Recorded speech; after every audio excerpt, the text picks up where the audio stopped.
செய்தி. வணக்கம். விவி செய்திகளுக்காக செய்திகள் வாசிப்பது திருதி.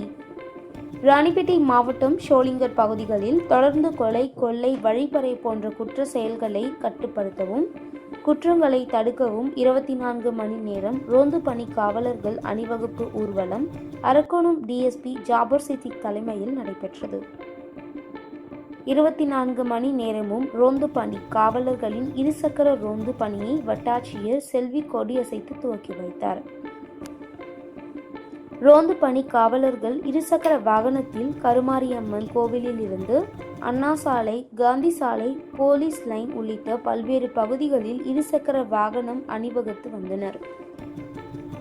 ரோந்து பணியின் போது குழந்தைகளுக்கு, மாணவிகளுக்கு, பெண்களுக்கு அச்சுறுத்தும் வகையிலும் சந்தேகம் படும்படியாக யாரேனும் கண்டால் ரோந்து பணி காவலர்கள் அவர்களை விசாரிப்பார்கள்.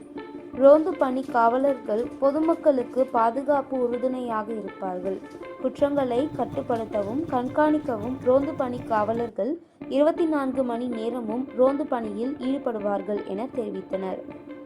அப்போது உதவி காவல் ஆய்வாளர் மோகன்ராஜ், வருவாய் ஆய்வாளர் கோகுலகிருஷ்ணன், கிராம நிர்வாக அலுவலர் கணேஷ், மருத்துவர் நவீன் ஆகியோர் கலந்து கொண்டனர்.